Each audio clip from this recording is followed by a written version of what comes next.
उत्तराखंड में बीजेपी के प्रदेश अध्यक्ष महेंद्र प्रसाद भट्ट की विदाई पहले होगी या कांग्रेस के प्रदेश अध्यक्ष करण माहरा की कुर्सी पहले खिसकेगी। दोनों पार्टियों के नेताओं कार्यकर्ताओं की नजरें अपने अपने प्रदेश अध्यक्ष की कुर्सी पर लगी हुई है। किसी को यह जानकारी नहीं है कि इन दोनों प्रदेश अध्यक्षों की कुर्सी बची हुई है या हिल गई है। बीजेपी और कांग्रेस में क्या हो रहा है? बैठकों का दौर तो चल रहा है, लेकिन इसके नतीजे क्या आएंगे और कब तक आएंगे? सारी जानकारी लेकर आपके सामने मैं हाजिर हो गया हूं, लेकिन मैं आगे बढ़ूं उससे पहले मेरा आग्रह है हमेशा की तरह खबर को आखिर तक जरूर देखिएगा। खबर पसंद आए तो इसे लाइक और शेयर जरूर कीजिएगा।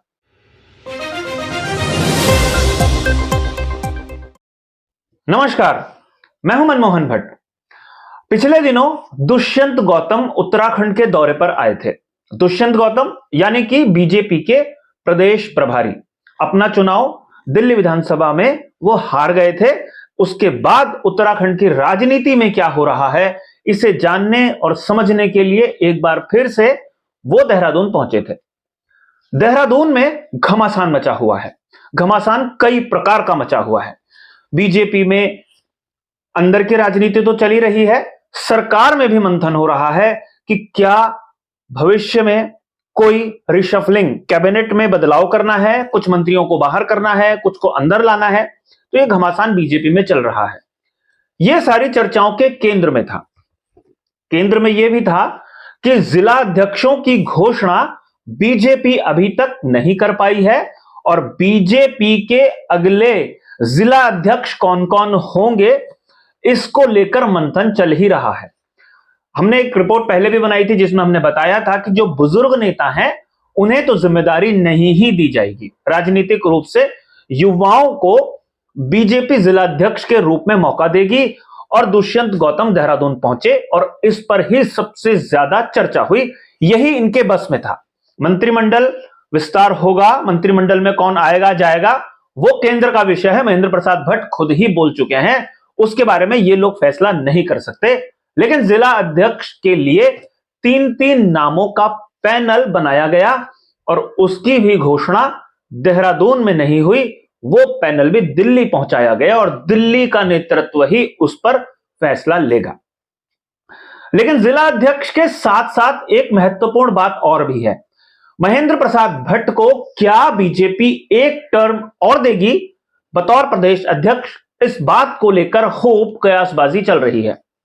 बीजेपी का एक धड़ा मानता है कि प्रदेश अध्यक्ष को आमतौर पर 2 टर्म मिल जाते हैं, राष्ट्रीय अध्यक्ष को भी मिल जाते हैं। जेपी नड्डा का भी ये दूसरा कार्यकाल चल रहा है और प्रदेश अध्यक्ष बने हुए महेंद्र प्रसाद भट्ट को अभी लगभग 3 ही वर्ष हो रहे हैं और एक टर्म उनको और मिल सकता है। इस तरीके की बात कई जगह से आई है। लेकिन एक गुट बीजेपी के भीतर लगातार सक्रिय है जो यह मानता है कि महेंद्र प्रसाद भट्ट की जगह किसी दूसरे प्रदेश अध्यक्ष के नाम की चर्चा हो रही है।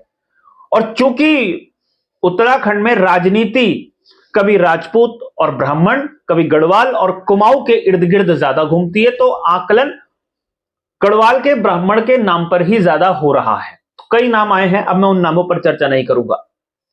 कुछ लोगों ने यह भी कहा कि महिला को भी बनाया जा सकता है। इसमें कई लोगों ने इस तरीके की चर्चाओं में भी हिस्सेदारी करी कि जब आशा नौटियाल केदारनाथ की विधायक ताजी बनी तो उसके बाद वो दिल्ली गई और उन्होंने वहां पर अमित शाह से मुलाकात करी थी। तो कुछ लोगों ने इसका भी आकलन लगाया कि हो सकता है आशा नौटियाल को जिम्मेदारी सौंपी जा सकती है और महिला का नाम भी हो जाएगा, ब्राह्मण का नाम भी हो जाएगा, गढ़वाल से भी हो जाएंगे। तो कई सारे समीकरण को साधते हुए उनका नाम माना जा रहा था। अगर महिलाओं पर तवज्जो राष्ट्रीय नेतृत्व बीजेपी का देगा तो उनके नाम की भी चर्चा है। बाकी कई लोगों के और नाम है, अब यहां पर उसका जिक्र करना ज्यादा महत्वपूर्ण नहीं है। महत्वपूर्ण यह है कि क्या प्रदेश अध्यक्ष के रूप में महेंद्र प्रसाद भट्ट की कुर्सी बचेगी या जाएगी। महेंद्र प्रसाद भट्ट का कद बढ़ाते हुए पार्टी ने उनको राज्यसभा में पहले ही भेज दिया है। बात करते हैं कांग्रेस की। यहां पर परंपरा थोड़ी उल्टी है।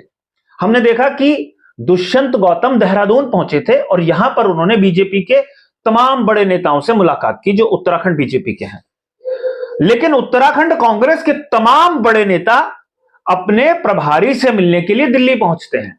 यह एक अजीब सी स्थिति है कि वहां से एक व्यक्ति आता तो बाकी सारे लोग देहरादून में जुट जाते, लेकिन पूरे उत्तराखंड भर से लोग इकट्ठे होकर दिल्ली पहुंचते हैं और कुमारी शैलजा उनकी बैठक लेती है।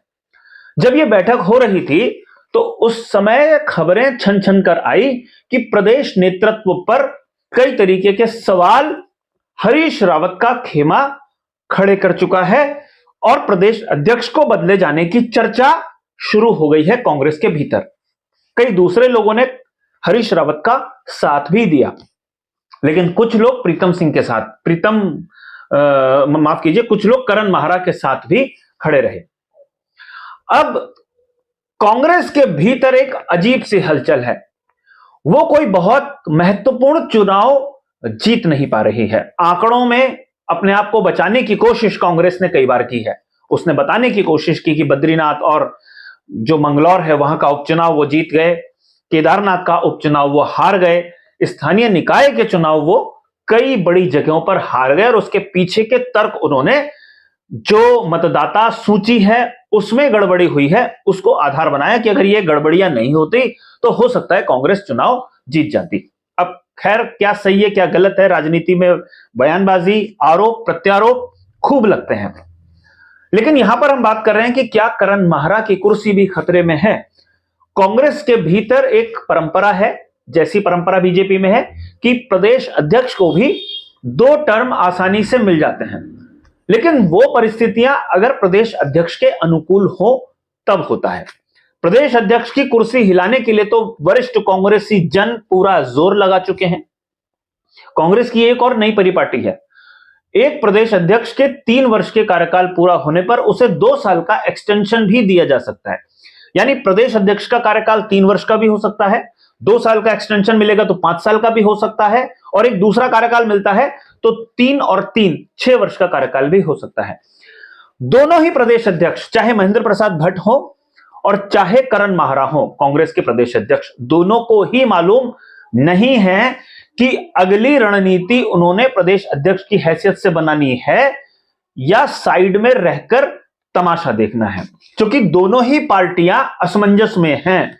अगला पंचायत का चुनाव होने जा रहा है, अगले कुछ हफ्तों में पंचायत के चुनाव आंखों के सामने होंगे, तो क्या इन्हीं दोनों प्रदेश अध्यक्षों के नेतृत्व में ये पंचायत चुनाव लड़े जाएंगे या रिप्लेसमेंट इनका तैयार हो गया है।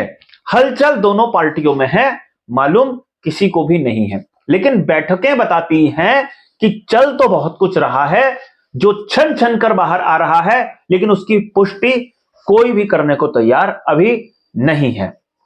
अभी के लिए साथियों इतना ही, लेकिन खबर पर हम नजर बनाए हुए रखेंगे और मेरा आग्रह अपने तमाम सम्मानित दर्शकों से है कि अगर उनके पास भी कोई जानकारी है तो इस मंच पर साझा जरूर कीजिएगा।